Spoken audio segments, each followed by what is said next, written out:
The days felt heavy, like a slow-moving tide that could never find its shore. I had once believed that love could be as simple as an unspoken understanding, a bond built on shared moments and quiet glances.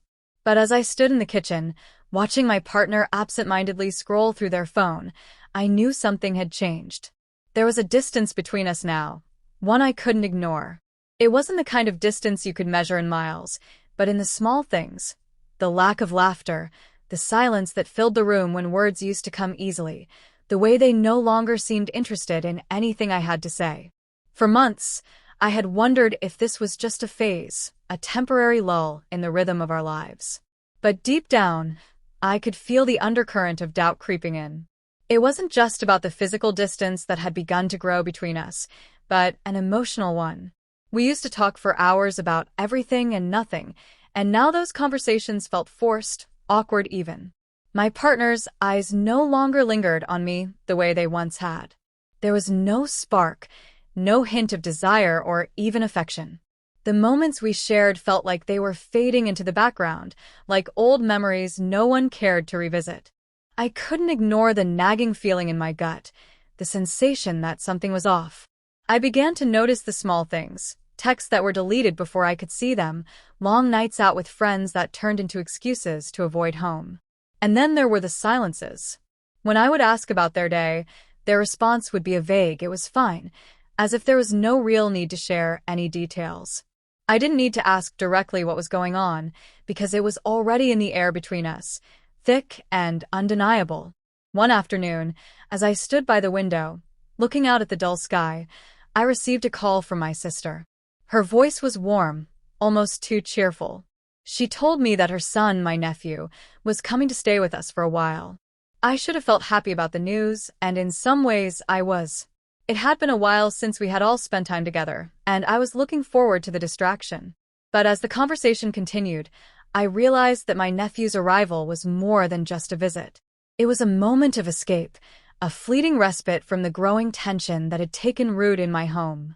My nephew was a vibrant kid, full of life and curiosity. His presence had always brought a certain energy to the room, a joy that couldn't be ignored. I found myself looking forward to his visit in a way that surprised me. He was young, bright, and everything that seemed to be missing from my own life. He had a way of making everything feel lighter, more colorful. When he arrived, I hoped his energy would fill the empty spaces that had been growing larger in my heart. I couldn't help but wonder how things had gotten this way. How had we gone from passionate lovers to two strangers sharing a home? The arrival of my nephew felt like the first sign of something new, something that might ignite a spark I hadn't even realized I was missing. I told myself it was just a temporary distraction, a way to break the monotony. But deep down, I knew that the arrival of this young, vibrant boy would somehow change things. I was desperate for that change, desperate for something to shift before everything slipped completely out of reach. As the day drew to a close, I couldn't shake the feeling that something was waiting for me. It was as if my nephew's arrival was marking the beginning of a shift, not just in my life, but in the way I saw everything. There was an undeniable pull inside me, a stirring that made me realize how much I craved something more, something real. But whether that something would come from my relationship or the fleeting connection I would soon find with my nephew, I couldn't yet tell. All I knew was that something had to change. The weight of silence, of missed opportunities, was becoming unbearable, and I wasn't sure how much longer I could ignore it. The moment my nephew stepped through the door, everything felt different. His wide grin and infectious energy cut through the thick fog that had settled in our home. It was as though a burst of fresh air had swept through the stagnant space, reviving something in me that I hadn't realized had been dormant. He was all wide eyes and excitement, eager to explore every corner of the house, as if it were a new world. There was no hesitation, no self-consciousness in his presence. He was free, unburdened, and it made me realize just how much I had lost that freedom over the years. I found myself gravitating toward him, almost desperate for that spark of life that had long since eluded me. His laughter, his questions, even the way he looked at the world with such wonder reminded me of how I once viewed things before life became a blur of routine and unmet expectations. I started spending more time with him, talking to him about everything and nothing. And in those moments, I felt a sense of connection that I hadn't experienced in months, maybe even years. It wasn't about the conversations themselves. It was the way his presence made me feel alive again, as though there was still something worth caring about, something worth fighting for. My partner seemed more distant than ever, their attention divided between work and their phone. I couldn't help but notice how little time they spent with us, how easily they slipped away, physically and emotionally. When they did speak, it was short and disinterested, like they were just going through the motions. I tried to brush it off, tried to focus on my nephew and the warmth he brought with him. But the gap between my partner and me only grew, like a chasm that widened every day. It wasn't just that my partner was absent, it was that they seemed uninterested in being present. I couldn't shake the feeling that something was wrong, but I didn't want to confront it. Not when my nephew was here, not when I was feeling this odd sense of renewal. It was easier to pretend that everything was fine, to immerse myself in the joy of my nephew's visit. He was like a mirror, showing me how much I had changed, how much I had buried inside. There was something magnetic about him, something that made everything else fade into the background. The more I spent time with my nephew, the more I began to feel a pull. It wasn't romantic, at least not in the traditional sense, but there was an undeniable connection that grew between us. He made me feel seen, something I hadn't felt in so long. The way he would look at me, with no judgment, no hesitation, made me realize just how starved I was for genuine attention. It was as if, through him, I could see a version of myself that still had hope, still had the capacity to feel. We spent hours together, playing games, talking about dreams and fears, laughing over trivial things. For the first time in months, I felt a sense of peace, a fleeting moment of freedom from the emotional strain that had taken over my life. It wasn't that my nephew was solving my problems, but his presence allowed me to remember what it was like to feel something real. He had a way of making everything feel lighter, and in that lightness, I saw a version of myself I had nearly forgotten. But as I basked in, it wasn't long before the truth, like a dark cloud, began to loom over me. The signs had always been there, small, almost imperceptible hints that something was wrong. But now they were impossible to ignore. One evening, while my partner was in the other room, I found their phone left carelessly on the kitchen counter. A string of texts from an unknown number caught my eye. I hadn't meant to look, but the words were there, clear as day. The message wasn't just friendly. It was intimate, full of things I hadn't heard in years.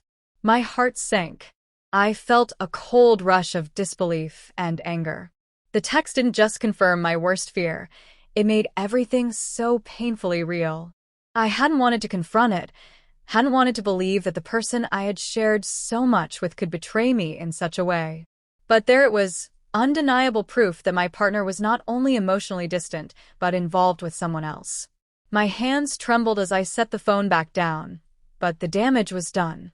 The illusion of stability, the quiet hope that things might get better, shattered in that instant. I walked away from the kitchen, trying to keep my composure, but the weight of the truth was already crushing me. I didn't want to face it, didn't want to confront the reality of what had been happening behind my back. But I knew I had to. I couldn't keep pretending that everything was fine. The words on that screen haunted me, and I realized that my relationship had been crumbling for much longer than I had been willing to admit. In the days that followed, I couldn't shake the feeling of betrayal. Every time I looked at my partner, the distance between us felt like an ocean. We hadn't spoken about what I had discovered, but the silence was louder than any confrontation could have been. They didn't even seem to notice the shift in me, or if they did, they didn't care enough to address it. Their indifference stung more than the infidelity itself. It was as though they had already checked out of this relationship, emotionally if not physically. I began to question everything, the foundation of our love, the years spent together, the moments I thought we shared. How had I missed the signs? How had I allowed myself to believe that things were just going through a rough patch? I realized that I hadn't been living in the same reality. My partner had been emotionally absent for months, maybe even longer, and I had been too blinded by my own desperation to see it. In the midst of this emotional storm, I found myself turning more and more to my nephew. He had become my anchor, the one person who seemed to offer any kind of solace. I knew it wasn't right to rely on him the way I was, but I couldn't help myself. The more time I spent with him, the more I felt a sense of connection that I hadn't felt in a long time. He was innocent, untouched by the mess that had consumed my life. With him, I could momentarily forget the pain, forget the betrayal, and simply be. It wasn't that I was romantically interested in him, nothing like that. But there was something about his presence that made me feel whole again. It was the way he made me laugh, the way he showed genuine interest in everything I had to say. For the first time in months, I felt seen. And as strange as it was, I found myself drawn to him in a way I couldn't explain. It wasn't just the joy he brought into my life. It was the way he made me realize how much I had been missing, how much I had been deprived of by someone I thought I could trust. My mind raced with guilt and confusion. I knew I was looking for something, some kind of emotional comfort, but I couldn't help but wonder if my connection with my nephew was a sign of deeper issues within me. Was I simply desperate for validation? Was I clinging to a child's innocence because I couldn't face the reality of my adult relationships? The thought of confronting my partner gnawed at me. I had been avoiding it, hoping the truth would somehow sort itself out, but now I knew it was inevitable. It was only a matter of time before everything came crashing down. The infidelity had opened a door that I couldn't close. I didn't want to deal with it. I didn't want to face the anger, the pain, the inevitable confrontation that would follow. But I knew I couldn't keep living in denial. I realized that I had spent so much time trying to save something that was already broken. The more I thought about it, the more I realized that my relationship was over, even if I hadn't admitted it yet. I had to let go. But before I could even begin to process that, I had to confront my partner. I couldn't live with the lies any longer.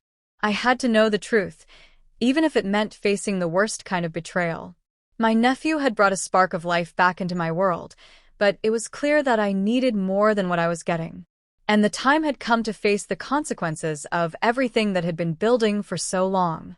The confrontation was inevitable, but nothing could prepare me for the storm that followed. I sat across from my partner, my heart pounding in my chest, unsure of where to begin. The silence between us felt suffocating, as though the words I needed to say were stuck in my throat. I had known something was wrong for months, but now that I had the undeniable proof of their betrayal, I had no choice but to face it head-on. The moment was hanging in the air like an electric charge, ready to snap. "I know," I said quietly, my voice barely above a whisper. The words felt foreign on my tongue, but they were the only words that mattered. "I know what's been going on." They froze, their face losing all color. For a moment, they didn't say anything, and the weight of the truth settled between us. I wasn't angry, not yet. I was numb, disoriented by the reality of what I had just confirmed. I didn't need them to explain. The evidence was right there, plain as day. And still, they tried to deny it, to offer excuses, but I wasn't listening anymore. I didn't care about the reasons or the justifications. The damage had already been done. "You don't get it," I continued, my voice gaining strength. "It's not just about the affair. It's about everything. The lies, the distance, the fact that we've been living in the same house and barely even acknowledging each other. This wasn't just a mistake, it's a pattern." They opened their mouth to speak, but I raised a hand, cutting them off. "No, don't try to explain yourself. I don't want to hear it anymore."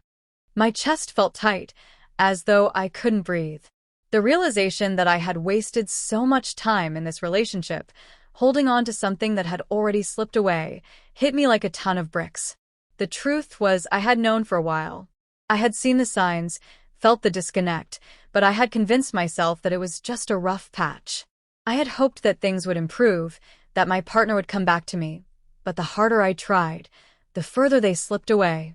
I had been clinging to the idea of a relationship that no longer existed, and now, sitting in front of them, I felt like a fool for ever believing things would get better. They didn't even try to fight for us. There was no apology, no attempt to make things right. Instead, there was just silence, followed by a half-hearted admission of guilt. And in that moment, I knew everything I needed to know.